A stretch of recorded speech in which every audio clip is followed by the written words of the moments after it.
to that astronomy lecture, but she'll be focusing on maybe some other aspects that are more personally interesting to her and maybe a little bit unique.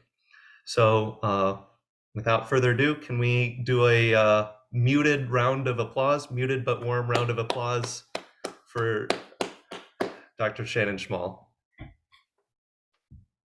Thank you. Oh, Chris, can you give me the ability to share my screen again? And while we're getting that set up, I did put into the chat a couple of things. So one is the bigastronomy.org. So if people also want to see everything else that project has been up to, we have YouTube videos and interviews with different people who work at the observatories. And we also, the last one we just did was a couple weeks ago with Cyan Proctor. So Dr. Proctor was the pilot of the Inspiration 4 mission, the first all-civilian orbital mission to space. And so she was also an ASEP ambassador, so that Astronomy in Chile Educator Ambassador Program. So she was in the year after I was. And so that's a really, really great talk from her. So you can go check that out on all of the bigastronomy.org information. And then I'll also throw in there, the first thing I put in there is the astroambassadors.com. So that's the ASEP programs page. And the applications are now open for the next cohort to go down to Chile, and that's for astronomy educators of all sorts to go apply and go down to Chile. So we've had a lot of amateur astronomers who do this as a hobby and something that they really enjoy doing and doing outreach, as well as planetarians and K through 12 teachers. And as long as you are interested and excited in astronomy and teaching it to others, it's a great program, and I really highly recommend you apply. So go check out both of those. So here we go. That's the website. This is what I want to go to. So what I'm going to be doing is basically a version of what I do of the astronomy update at the Great Lakes Planetarium Association.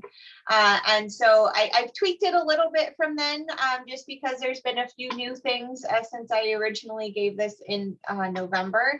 But the first part, or the first half or so, is going to be a bit more on like here's just some of the biggest stories, just to kind of remind us of what happened in the past year in astronomy, and sort of the exciting news that we can kind of keep an eye on in terms of what's coming up as well.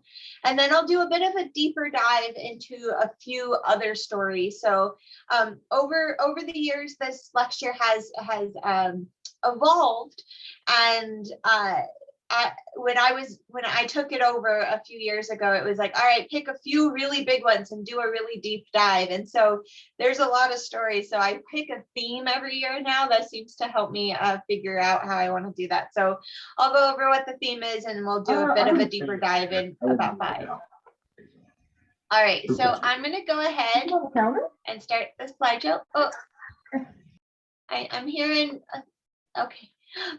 So sorry that we're all on Zoom, but also it sounds like it was maybe a good idea. So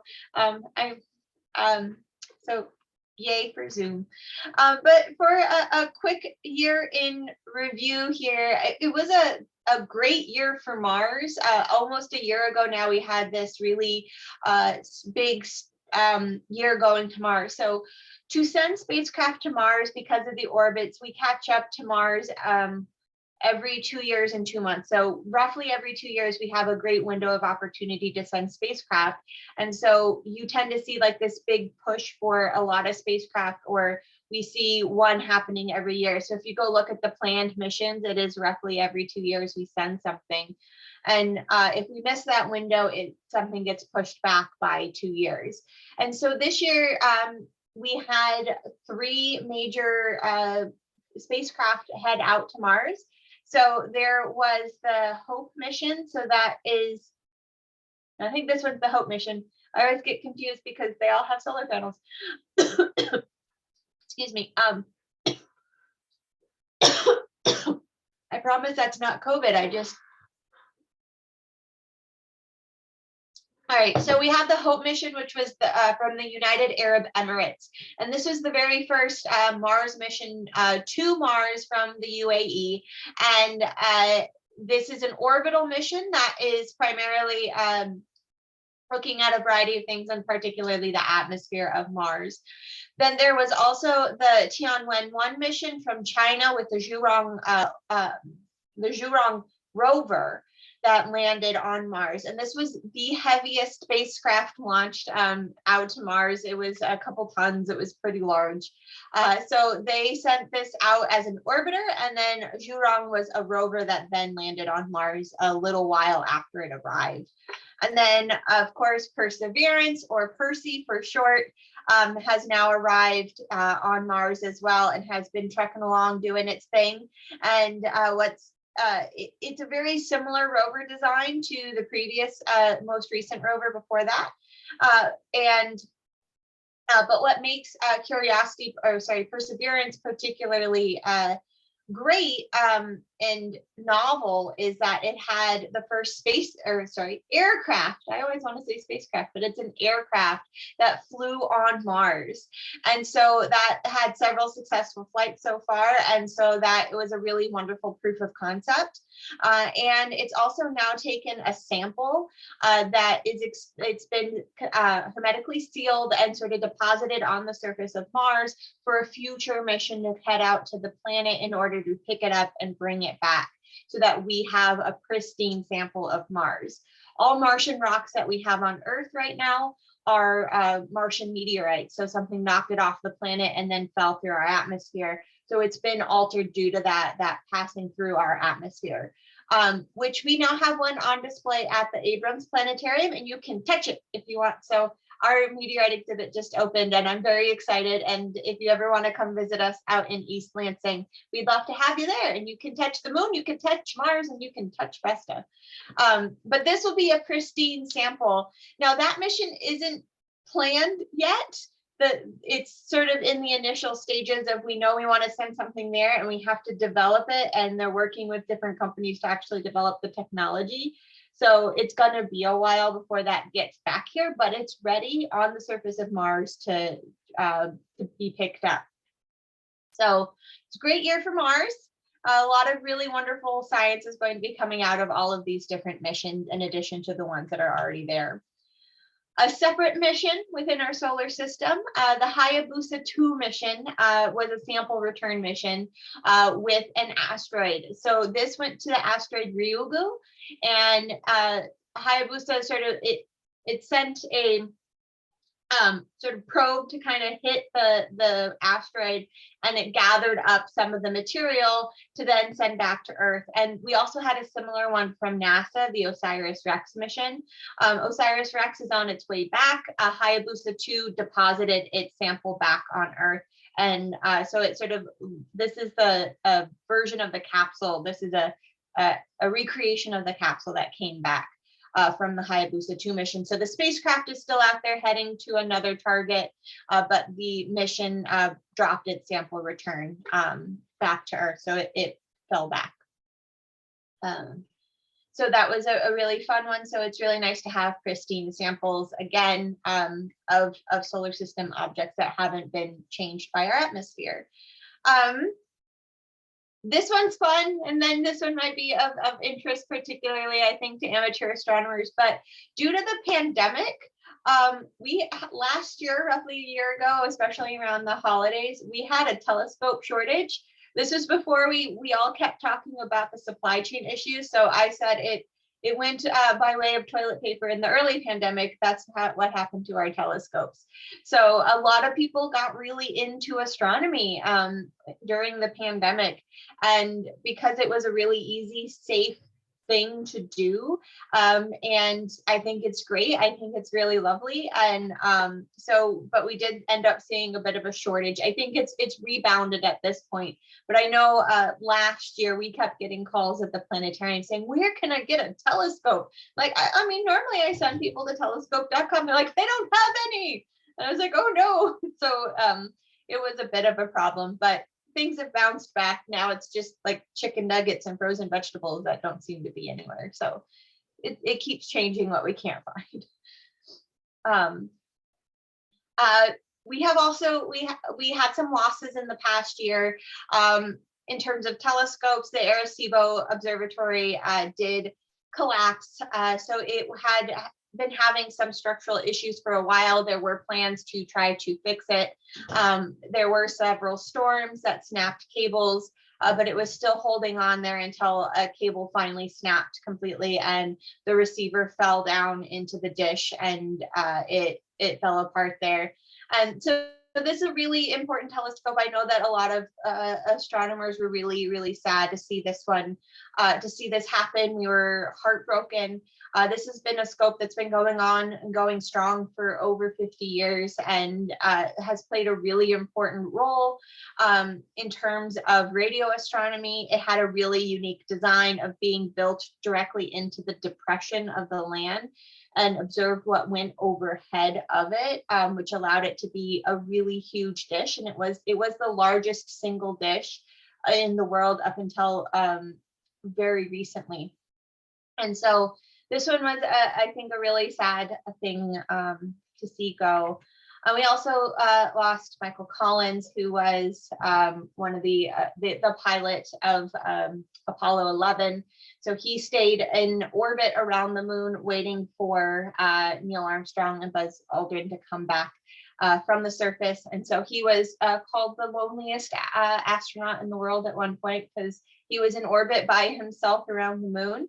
But I think he has spoken before, and there's some great biographies and interviews with him where I think he still saw this as a very awe-inspiring thing. And I think of a lot of the astronauts, I think he's a very special astronaut for planetarians and science communicators, because he really worked within communications post NASA. He was the first director of the Air and Space Museum. He was instrumental in securing the final bits of funding that were needed to open that museum in the first place, and it continues to be a great inspiration. So he will be missed, but he has definitely left a great legacy in terms of science communication behind. Other big news. So moving on to something that was very happy news for us is the launch of JWST. So when I first gave this talk back in November, we had a date. It was December 18th. It had been pushed back, and as we know, it finally launched around Christmas. It's Christmas Day it launched, and it was very exciting because this has been planned for so long. I remember back in undergrad, we were talking about JWST and how it was already over budget and late back in like the early 2000s or the first half of the 2000s. And so this is a funny comic. There was one that I was trying to find to put onto this slide, but it was like someone be like, "Hey, JWST, are you so excited to finally be launching?" And then JWST is like, "Do you smell that? I think it left the toaster on and like scoots away," because that date kept getting pushed back. I couldn't find it. So this is another great one, which is the actual planned launch date of JWST. Over time versus the current date. And so if you follow the trend line of that, it suggested that it would take until 2026. We beat that by 4 years. Or almost 5 years really. So that was really exciting. So not only has JWST officially launched, it got to its final orbital place within the solar system. So here it is. It's not in quite a normal, it's not in a low Earth orbit like a lot of space telescopes. It's in sort of this balanced point a little bit farther out, this Lagrange point, the L2 point. And this is where this helps with some interference from some of the infrared. There's also a shield over this way on the sun, so it can actually continuously observe constantly out here. So this is a really wonderful thing. In order to launch it, it had to be folded up quite a bit. So this was one of the first concerns was, will this unfold properly, and not just unfold, but this huge sun shield. So if we go back, that's the mirror. Oh, I don't have a picture of the whole thing. But there's this huge sun shield that then unfurls. So, and that gets placed toward, or is always toward the sun. in order to protect it. Since it is infrared, we don't want any extraneous heat. So it actually is protecting the instruments so that we have good data. And so this is a common place to put infrared telescopes. So it was folded up, so it unfolded. So that was really exciting. And now we're into the stage of the final calibration. So we've got months of calibrations ahead, calibrating every mirror, but the very first image was released within the past week or so. So this is the initial alignment mosaic. So this is from all the different mirrors of the telescope. So this will eventually get calibrated to be one beautiful image, but we have the first image sent back to Earth from JWST. So it's on its way to really fulfill its destiny, if you will, what it was made for, which is to be the next great space observatory. And there's been a lot of talk about JWST being the replacement for Hubble, but it does observe in a very different wavelength wavebands than Hubble. So it's a really good complement to Hubble. It's going to be doing some really amazing science, but it's not like a direct replacement for Hubble. Another one, I have to put this one in here because has anyone seen Don't Look Up? Let's see if anyone, I see some heads nodding. Yep. Yeah, so, and where did the scientists work who weren't being listened to in that movie? MSU. So this is, I guess, we've been asked about this movie a whole lot because of it. Like, and I've been asked a lot, have you worked on it? It's like, no, they did not talk to us at all. But the Leonardo DiCaprio and Jennifer Lawrence's characters were both an astronomer and graduate student at MSU, not filmed at MSU in any way, but there we go. But related to that, and I think a good thing to kind of think about this was based on truly possible events here. One thing is we do have near Earth asteroids and comets that can get really close to us, and we do monitor them to make sure that we don't that we're not harmed, and if we do see something that we can take care of it. And so there's been a few different versions of this. So sometimes it's something that nudges it out of the way, or it's a gravity pull to get it out of the way. One thing we know for sure we don't want to do is blow it up, because that just means you have more pieces that end up falling. So don't blow things up. Armageddon is not a great idea. So do not use that as a blueprint for how to take care of this.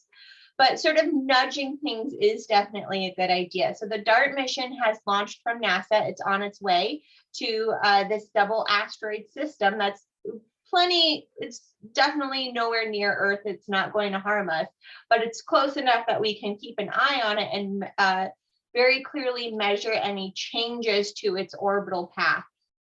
So the DART mission is going to go and sort of basically crash into an asteroid to try to nudge it in a very clear direction, so that we can test this idea. So if something were to get this close, this wouldn't be an issue.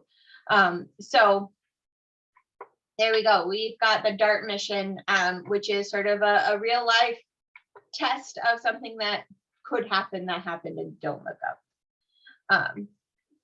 I also joked now that if you have seen it, if not, I'm sorry, you won't get this, but I now want to start selling bags of potato chips and water in our gift counter for $20. So this is my new thing that I should try to do. All right, so this was also a really interesting year in terms of space exploration, human space exploration, and that we really saw civilians go up into space quite a bit. For the most part, what we've always seen for folks going into space, it's been astronauts and cosmonauts and people who go through a really, really rigorous selection process, and then go through a really rigorous training process. And then they go up to the International Space Station or the shuttle missions and so on. And instead, we've really seen civilians going up more than any other year. So Jeff Bezos went up in Blue Origin, and then another trip went up not long after that with William Shatner. which was pretty cool to see because it was William Shatner. So Captain Kirk himself went into space, and he came back with tears in his eyes saying how this needs to be open to everybody. And then Richard Branson also went up with Virgin Galactic space plane. So these trips with Blue Origin and Virgin Galactic, they went up and they came back down. So this was less than a day. The entire mission was less than a day. They went up, they experienced weightlessness, and they came back down.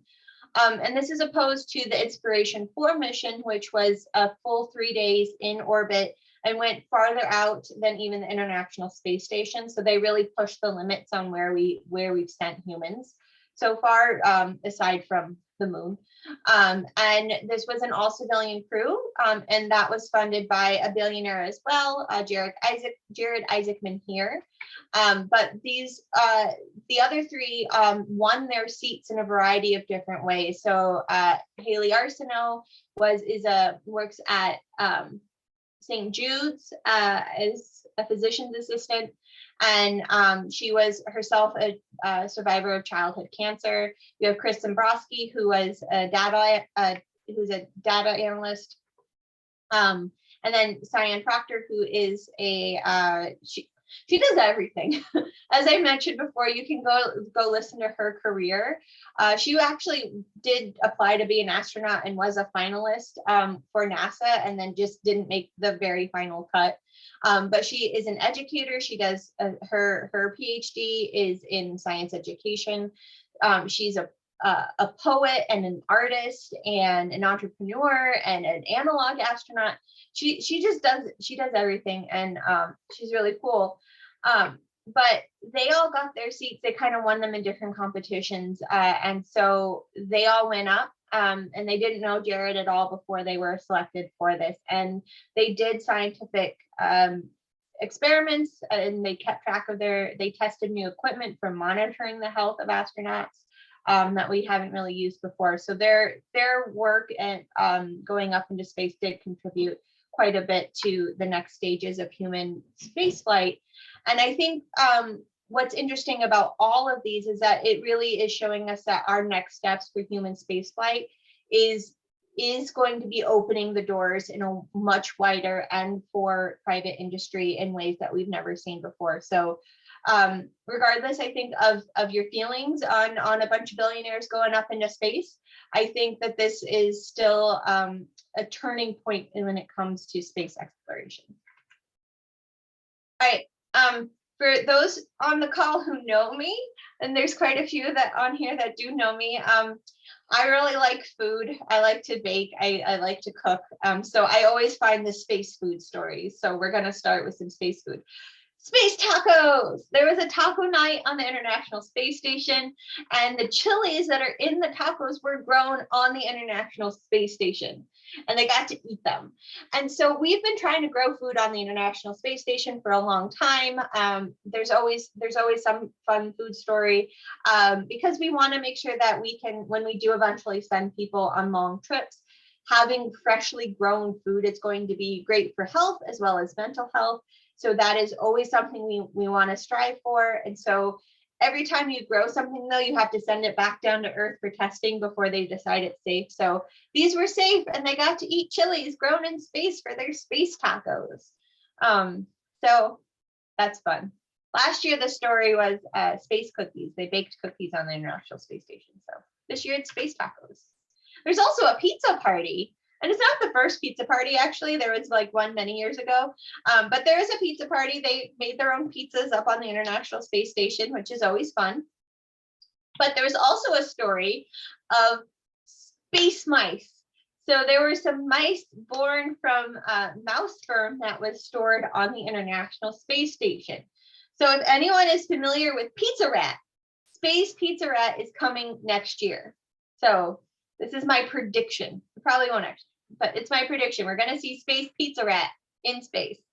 But this sort of brings me to this year's theme and into the deeper dive because going back to just those mice, the mice that were born, astronomy is, I think, it's a fascinating science. It's a gateway science for a lot of people because to start out in astronomy, Yeah, we have telescopes and binoculars, and we have equipment and these huge professional grade telescopes to help us really see far out. But astronomy at its most basic form, the one that humans have been doing since the dawn of humanity, that is going outside and looking up. You can look at the moon. You can look at how the days are getting longer and shorter throughout the year. And that is all observations and science. And it's something humans have been doing forever.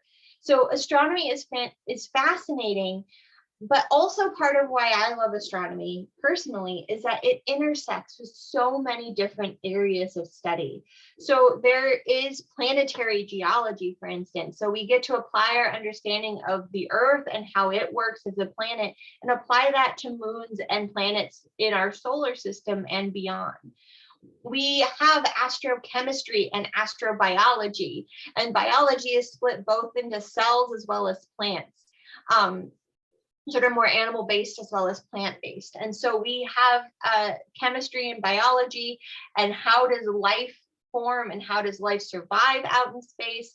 How do we build the basic building blocks for not only our planets, but ourselves, and so on. And then also, as I've already said, humans have been doing astronomy for so long that there's a historical element to astronomy. Archaeoastronomy is a whole branch of study. So astronomy intersects in a lot of different areas of study. And I love finding those intersections because it's a chance for me to really learn something completely brand new to me. And so those are the stories that I'm going to focus on for the rest of this. There's 5 stories that kind of meet astronomy at those intersections of other areas of study, and we'll take a deeper dive into those. All right, so we're going back to those space mice. So like I said, there were mouse pups that were born. They were born on Earth, but they were using freeze-dried mouse sperm that was stored on the International Space Station. And so they had a ground-based control group that they stored here in identical conditions, and then they had the ones that went up into space. So this is a screenshot from the paper. So they had ground control pups and space pups. They missed an opportunity here to call the space pups Major Tom pups, a la David Bowie. So I'm just saying, I'm going to refer to them as Major Tom pups from now on. All right. But the reason why this is an interesting study is that future space exploration with humans is likely going to at least eventually include animals.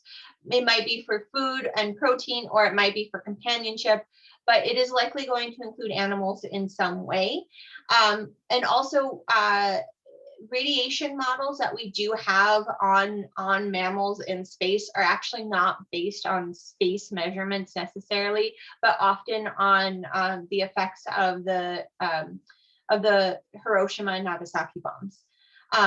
And so we need tests that can actually look at the long-term effects of space-based radiation exposure on the offspring of species, because it's not just going to necessarily be the first generation born from this the cells, but also generations down the line. Does it affect those generations as well? And ultimately, the reason why they used freeze-dried is because you can set it and forget it. A la Ronco, if anyone remembers those days of infomercials with the rotisserie there. I remember watching those so much when I was a kid.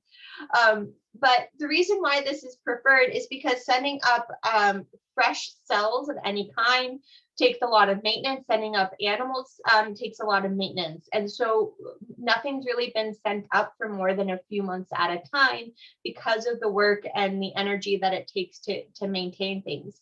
Whereas freeze-dried cells, you can store them at room temperature and you don't need to do anything. You just leave it on the space station for as long as you want, and then you can bring it back down and rehydrate it, and then there you go.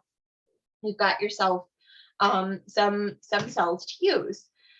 And so their experimental design was in multiple steps. And I know we're starting with B, but this is sort of the first step that they looked at, is they just wanted to see just completely on the ground if this would be viable.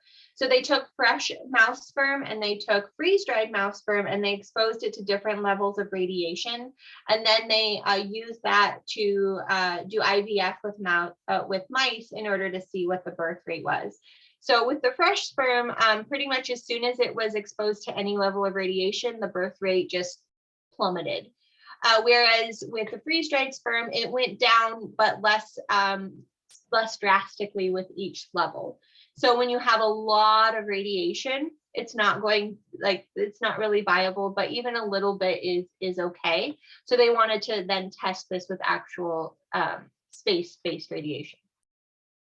And the reason why there's such a huge difference from here is actually the radiation interacts with the water in the cells, and that is what causes most of the damage. So once you take the water out or freeze it out, you're actually reducing the source of damage, essentially. So this is actually maybe a way of storing cells long-term in space and not on Earth and away from any natural disasters on Earth. So ultimately that showed that this was at least a viable sample. The next was that they collected sperm from male mice and they split them up into two groups. One that stayed on the Earth, the ground control, and then the one that went up to space, so the major Tom sperm there. And so they launched it up to the International Space Station. And each one of those groups stayed in their facilities for either 9 months, 2 years, 9 months, or 5 years and 10 months. And they were in identical conditions aside from being on Earth and launched into space. Otherwise, temperature, air pressure, humidity, and so on was the same. And so this is the 1 year sample, the 3 year sample, and the 6 year sample is how they called that. The 1 year sample was really only a proof of concept. So once they did this, they then brought it back after a year to make sure that it still worked. Because if that didn't work, then what's the point of going longer? And it did. And so they then used the remainders to test after 3 and 6 years. So what they do is they take the sperm and they use that to do in vitro fertilization. And then they pulled cells at different stages of that process. So they would pull the cells, and then at the blastocyst stage, this is when it's put implanted into the female mouse. So they then pulled it at the blastocyst stage, and then they would have the pups, and they would check the gene expression and check the cells for damages at each stage along the way. And then from there, those pups that were born were used for, they had another generation to see if there were any longer term genetic effects with the next generation as well. And so these are the results that they had. So the overall between all the different samples, the birth rate was roughly the same. At different stages, you saw very huge differences in terms of viability and damage to the cells, but in the end, it sort of evened out. Overall, they found that the mice were pretty healthy, though the mice that were born from the space, the major Tom pups lived for about 200 days shorter on average, which most mice on Earth live for less than 18 months, but that's largely because of predators and other reasons why they might die. And so if you take mice in captivity, this is a difference of about 1,600 to 1,800 days or so in terms of lifespan. But overall, the gene expression was not different. So ultimately, this is showing us that this is potentially a way of sending genetic material out to someplace like Mars for humans in the future. The problem is this was still done on the International Space Station, which has some protection from Earth's magnetic field still. So they'd want to redo this with future space stations farther out, such as the ones that are being planned out near the moon. And again, they are talking about how, on Earth we have natural disasters, so having a space-based repository of genetic material in general might be a safe way of sort of storing this information. But ultimately, this is something that is interesting and could be a future use as we move forward with space exploration with living beings. So next story. This one has to do more with photosynthesis. And so we're not getting quite to plants yet. This is actually using cyanobacteria, but this is looking at photosynthesis around M-dwarf stars. So if you think about what we know about stars and their stellar classifications, we've got the O, B, A, F, G, K, M stars over here. So as my students once say, I always ask them to tell me how they remembered the order of the stellar classification. And so I asked them to make their own. So my favorite one is otters bouncing around, finding good kelp. So the stars are the ones that are the highest in number. So the smallest stars we have the most of.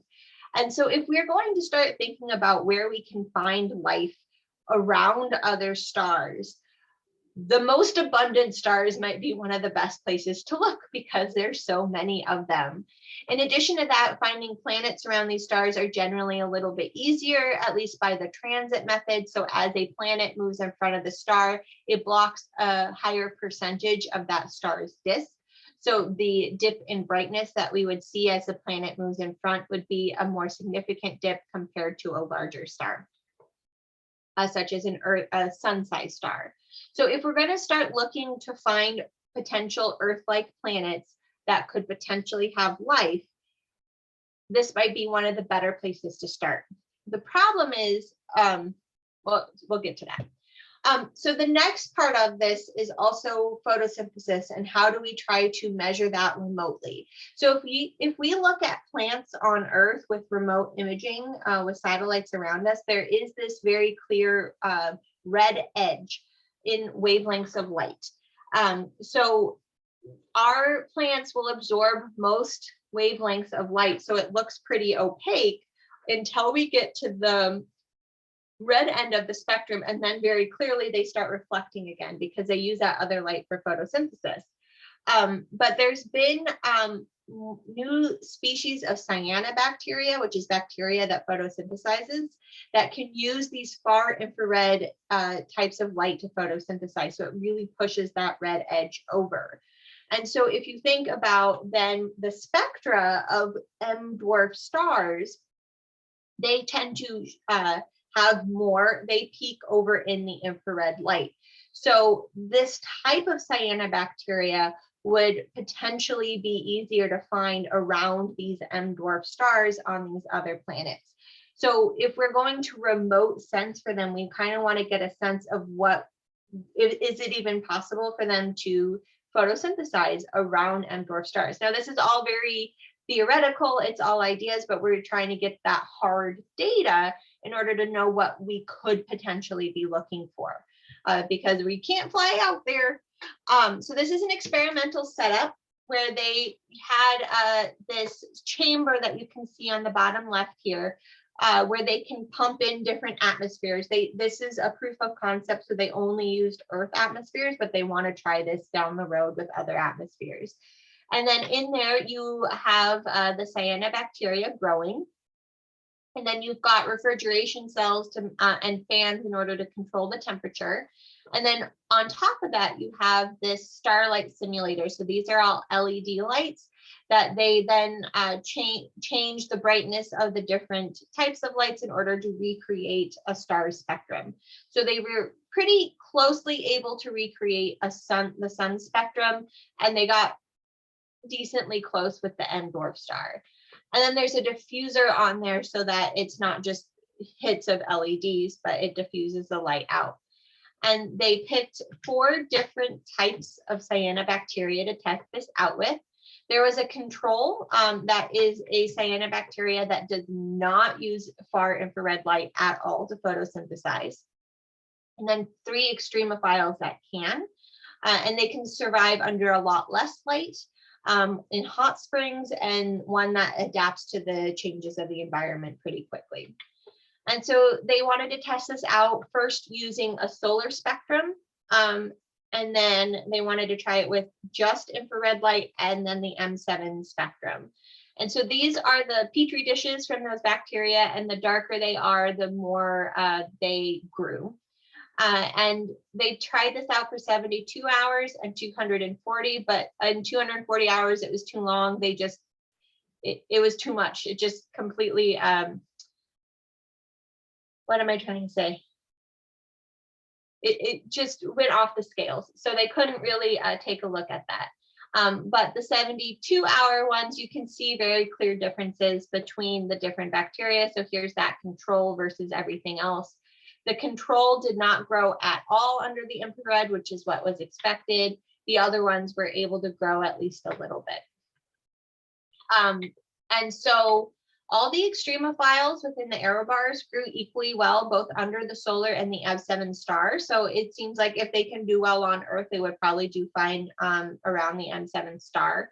Again, the control didn't grow at all under the infrared, but everything else kind of grew equally well under the different setups. So they do want to try this next with different atmospheres that they might expect around other stars to see what they can look for. All right.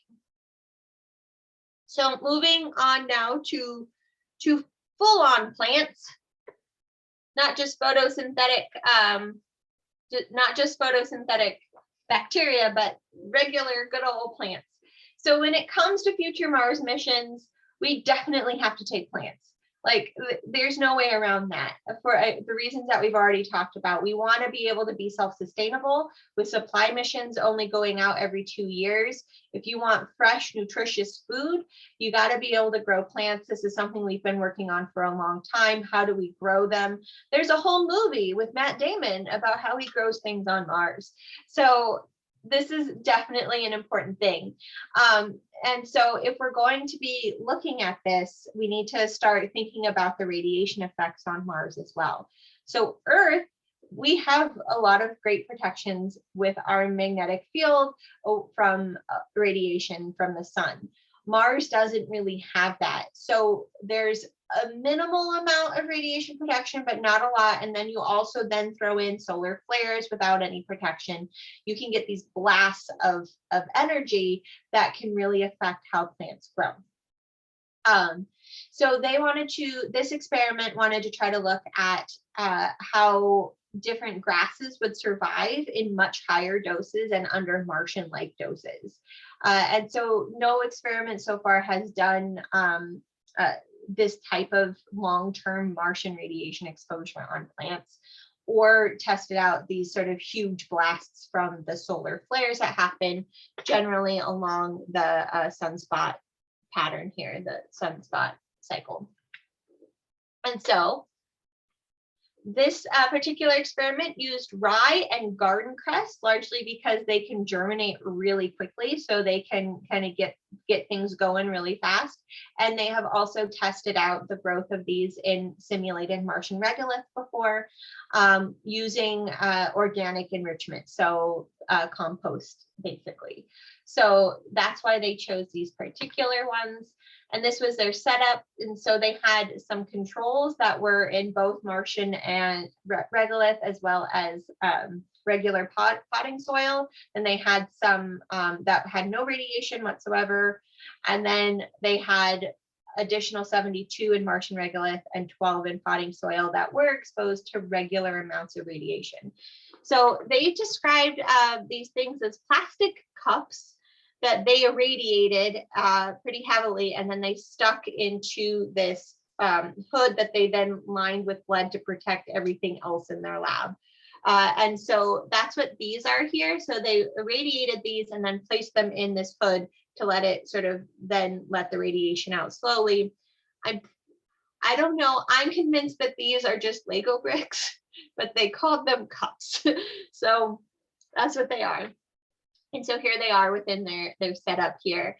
And then with the ones that were in the experiment, what they would do is they would take the plants out every once in a while and hit them with a much higher dose for a short amount of time and put them back in to see how this affected the growth. So they wanted to see the dry weight. So once they dehydrated the plants, how much weight was left over, and then also looked at any malformations in them. So they germinated just fine between both the control and the experiment. There wasn't a huge difference. But they did see quite a few malformations within the radiation experiments. So the stalks were not perfectly straight. They had browning happening. They also noted that the dry weight went down, but there's a certain point once it got to, it went down at first, and then the dry weight didn't change at all because they stopped growing. So there wasn't a big difference because they just stopped growing. So there is a point, or it was more the malformation. So they didn't see as many malformations. So the dry weight kept going down with radiation going up, but the malformation stopped increasing because they didn't grow anymore to malform. So that's good to know, that we are going to have to make sure that not only when we're sending things out there that we have good soil and we have good ways of adding compost and helping things grow, but we're going to have to try to protect them from the radiation effects. So they need to be shielded in some way, which means that we're probably going to have to send things like solar lights that can be used without the sun because radiation. So this is all good to know for the future as well. All right, on to some geology. So Venus and plate tectonics. So we know Earth has plate tectonics. We feel it. If you grew up on the West Coast like I did, you certainly felt that every once in a while, how we have plate tectonics. And for a long time, we thought that Venus was a fairly geologically dead planet, that it was a stable lid so that it wasn't shifting a whole lot. And as we are planning new missions to Venus, we want to know what to look for. And we're also starting to find more Venus-like planets around other stars. We want to know what we might expect to see with those. And so some renewed interest has bumped up because of that on Venus. And so a group of astronomers took images from Magellan, so the spacecraft that went there in the 90s, and tried to see what more detail they could get from those images regarding the lithosphere, it's a hard word, lithosphere on Venus. And so they were looking really closely, and they noticed these sort of basins here. So we have these rather flat basins on Venus, and then around them you see this ridging. And so they were looking at that ridging a little more closely.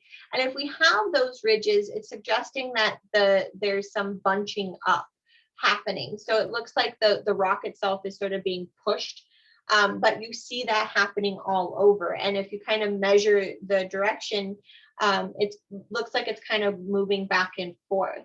And so if you follow the ridges and how they're in there, it's almost as if it's sloshing around like an ice cube in a glass. And so that's what they think is happening, is that underneath you have a somewhat viscous mantle still, and then you have these chunks of the crust that are sloshing around, resulting in, like, it's not full on plate tectonics in the same way that Earth has them, where you have the slipping and the pushing, but it's more smaller, on a smaller scale, kind of moving things back and forth like this, causing those ridges. So this is one of the largest ones that they saw. This is about the size of Alaska, if I'm remembering correctly. But it's not the only one that they've seen. So they've seen this all over. You kind of see all this bunching that's happening in all the different directions. There's more.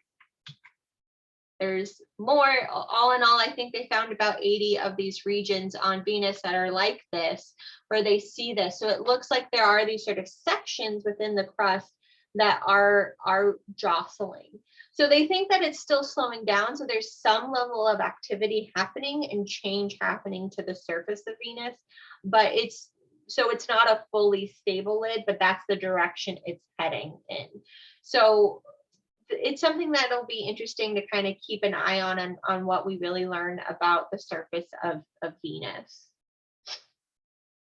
And then also a lot of planetary geology looks to Earth first for finding similar examples. And so these are some, so this is the Tarim Basin, the Sichuan Basin over in China, and then this is sort of a different view, but the South Caspian Basin on Earth are also similar types of things where we see this sort of flat basin with these ridges happening around it. Now, it's not exactly the same process. This is coming from the more traditional type of plate tectonics that we have. But there are these Earth analogs that we do see. So this is to kind of help us understand what's going on. All right, the last one I've got is going into archaeology. So how old is the Nebraska Disc? And if you are not familiar with the Nebraska Disc, it is the thing on the left. It is not the pizza, but it is about the size of a pizza, hence the picture of a pizza, a medium pizza, I should say. And so, and I guess, you know, these little things here kind of look like pepperonis almost, with like one really big pepperoni and then one chopped up pepperoni. I don't know. But this is the Nebraska Disc, and this is what is believed to be a depiction of the night sky with different astronomical objects. And the question is, when does it come from? So for the most part, it's been accepted to have come from the Bronze Age, making it the oldest known clear depiction of astronomical phenomena. So this isn't necessarily like an image of a star or an image of a planet. This is a more clear depiction of actual phenomenon and probably a cluster of stars. And so this makes it one of the oldest. So the question is it really from the Bronze Age, or did it come a little bit later in the Iron Age, where we do have other similar types of depictions? And so just some overview on the Nebraska Disc. It was found in 1999 in Germany by looters, and they found it with a group of other objects. So this includes swords, wooden handles. There were some armbands, so a jewelry, a type of jewelry that goes around your arm. And those pieces were used to help determine the age, the original date, putting it in the Bronze Age. The thing is, archaeologists didn't get to it until 4 years later, because it was found by looters. It went through a few different illegal trades before it finally someone got wind of it, and it was taken by the authorities for archaeologists to look at it properly. So because it wasn't found in a controlled excavation, they weren't there. There's been some questions left lingering on exactly how it was found and what that meant for the dating. So a new paper came out in the past year from two archaeologists, Gebhardt and Krauss, who were arguing that the disc could not have been from the Bronze Age, based off of inconsistencies in the stories from the looters and the court cases, and just other pieces of information that we had. And one thing that they brought up in particular, so if you look down here, this is what it looked like initially. It was encrusted in this dirt, and there were some really clear lines along it that were brought on by the picks that were used to dig it up. And based off of the descriptions and the drawings done by the looters on how the orientation of how it was found, they're arguing that these lower lines would have had to have come from underneath the ground. So that inconsistency means that they might not have remembered things correctly, or they were trying to lie so that they could protect the exact location where it was found so they could go back later. So they're saying that these are not consistent.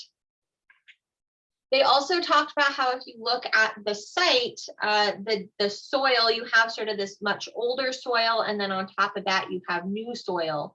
And the one thing that was really consistent between all the looters was that it was found about 3 to 5 centimeters below the surface, but the new soil was about 15 centimeters deep, meaning that you have about 10 centimeters worth of new soil that was on top. So it probably could have been moved, or we would have seen a really weird difference in patina between this upper part and the lower part. And they were showing some of these images from the site in order to show that.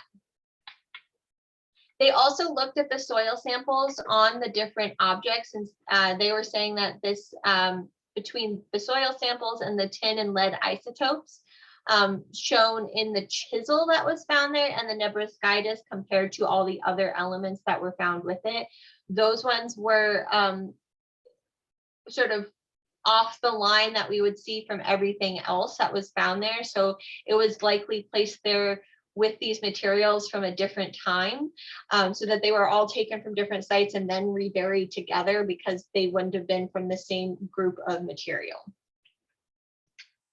And then they also said that some of the depictions on there, particularly that crescent moon shape, were more consistent with Bronze Age art and motifs than are in the Iron Age.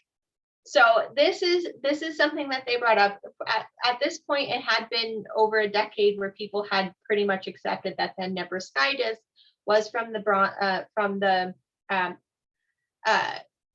it's consistent with the Iron Age. So it had been a while since it had been accepted that it was from the Bronze Age and not from the later Iron Age. So another group led by an archaeologist, Pernica, did not like this because he did a lot of the initial work on this, and so they wrote a whole new article just taking apart every single argument from Gebhardt and Krauss.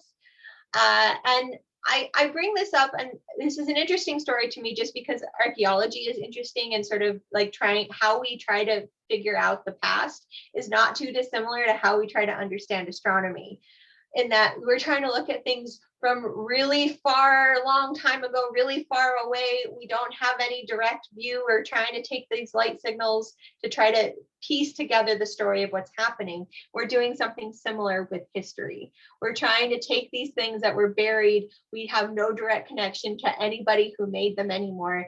And we're trying to piece together the stories that we can from the data that we can get. Also, similarly, you can see little snarky comments between astronomers who don't agree with one another, and it is true for archaeologists as well. So here we go. They're like, first of all, in the actual site that we think it was dug up in, it was only 3 to 5 centimeters of brand new surface. Everything else was old soil that was underneath it, and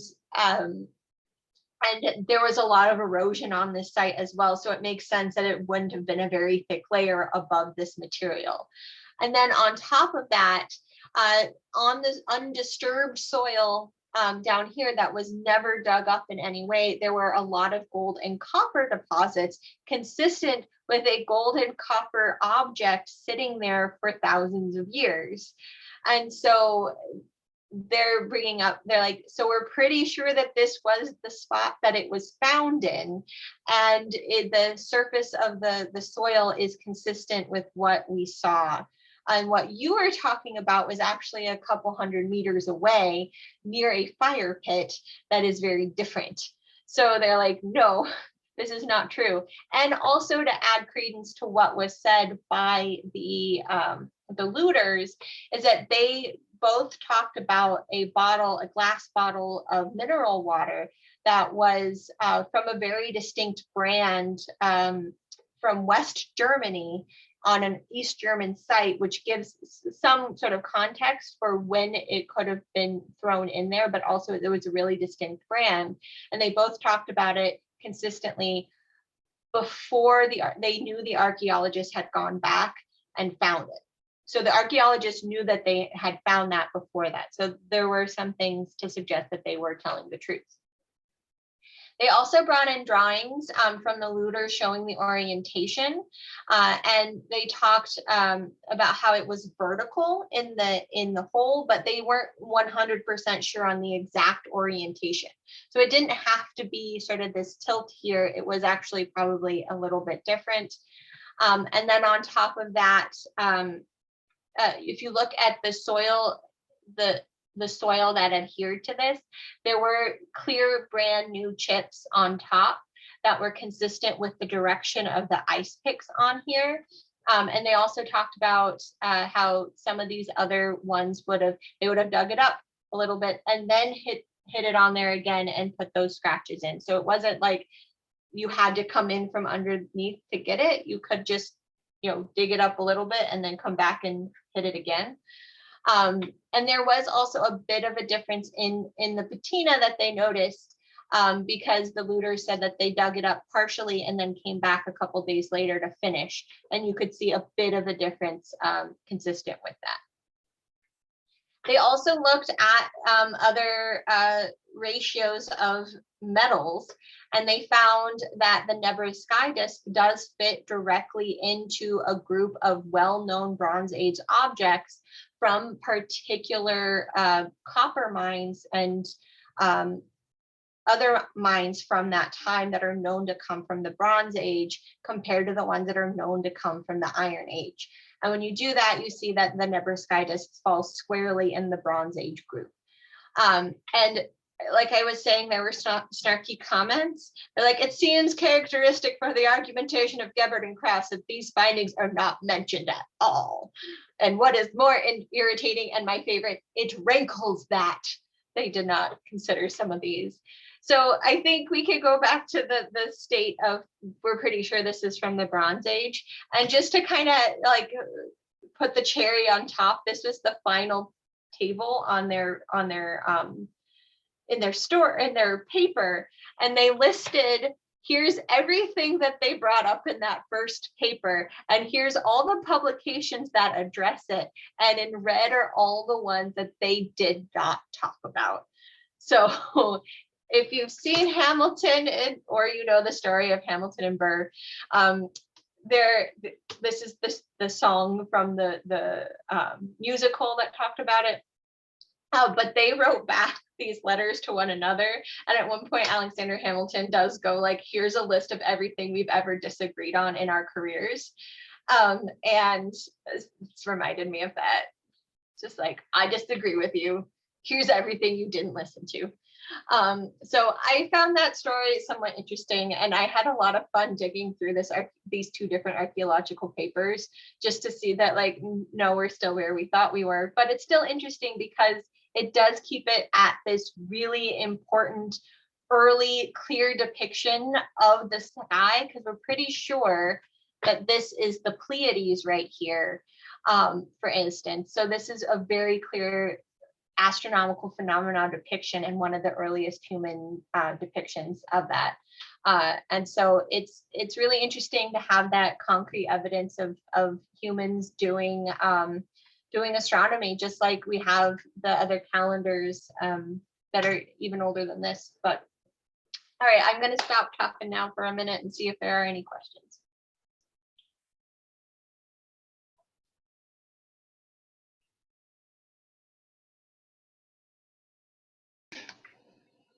It is interesting, Shannon. Thank you so much for that. The DART exploration, the project to take an impactor and drive it into an asteroid, and it's very interesting. It's just like what we've come to know is that also, again, just to dispel the myth, asteroids not being giant chunks of rock, that we tend to think of like it's a piece of a mountain floating in space. What the discoveries, and that's what some of our touchdown and release missions have shown, is that no, it's much more like it's closer to a dust bunny than it is to a piece of rock. It's actually it's barely held together by gravity, and that there may be some of those that have some kind of cohesion, and that'll be interesting to find out. But the idea is that, the reality is that if you can nudge, an errant comet or asteroid away, that can have, just a small bump can change its orbit enough to be safe. So that's an interesting mission to watch out for. By the way, and of course the complementary news, I guess you'd have to put it into the 2022 news story, is the fact that they've announced the You know, they've announced the plans for deorbiting the ISS. Yes. So and I guess, yeah, although the plans for deorbiting Hubble, I don't know, where does that stand? Do you know? I don't know, because I mean Hubble's still taking good data, so, and I think there's definitely a desire to keep using it. Yeah, Like you look at the Kepler mission, it lost a thruster, and then they changed gears. Like, we're not going to stop using this telescope until it lost another thruster. And so I haven't heard anything yet, but it is something to keep an eye on, because well, it's just getting an update old. on that. Yeah, the Hubble, its issue is a reaction wheels, which uses it to control the attitude, and it's down to 1. And if that one fails, then it can no longer keep its alignment for doing, you know, for doing the telescopic work. It'll maintain it can maintain its orbit, but it won't be able to maintain the precision that it needs to take its to do its measurements. So it's an interesting thing. Yeah, been a very busy year. My gosh, yeah, it's just, you know. Yeah. Yeah, and to your point too, going back to the asteroids and how they are more like dust bunnies, even Hayabusa and Osiris-Rex were somewhat surprised by just how true that is.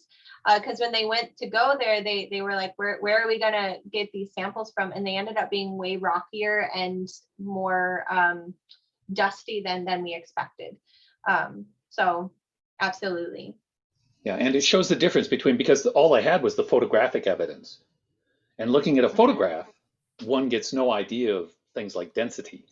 And it, you know, thanks to, you know, Hayabusa and Philae, that they actually got physical evidence, you know, about this. And there was all speculation until then. Great. Okay. I see a question in the chat from Jesse about plans to repair Arecibo. I'm not 100% sure. Last I heard was first it was no, we're not going to, and then I heard there are some people who are trying to find a way. So I'm not sure where we are at this moment. So I'm not going to say that Arecibo is 100% dead yet, but it's something, it's unclear what the future is.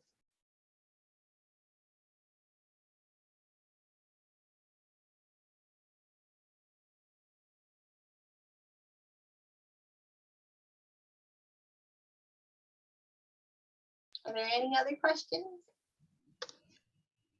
Oh, come on, folks. I didn't have a question. I thought it was a lot of fun. There's so many things that I forgot about, and I was like, that happened this year. And just a comment, you know, I've always been super interested in history and archaeology and stuff. It's funny because archaeology is, on the one hand, you know, nobody can know for sure, you know, but on the other hand, there's all of this really creative, like, scientific discipline, but also you can't really know for sure. And I think one thing about the Nebraska Disc that we don't know for sure, but there was also those gold curved lines. And Right. for us astronomy folks, that makes us think that perhaps it was for, you know, measuring the solstice or an equinox or something like that, or an eclipse or something like that. And so it might not just be an artistic depiction, it might actually be an astronomical tool. Yeah, and those, my understanding too is like those extra strips sort of along the edge there were actually added later. So they think like the Nebraska Sky Disk could have been sort of built upon over about 100 years. So it was, first you have like one piece, and then you added on the sun or the full moon. It's really unclear what that is, and then you get those horizon pieces. So yeah, but we don't know for sure because we can't. Absolutely. That was a really cool deep dive. Thanks.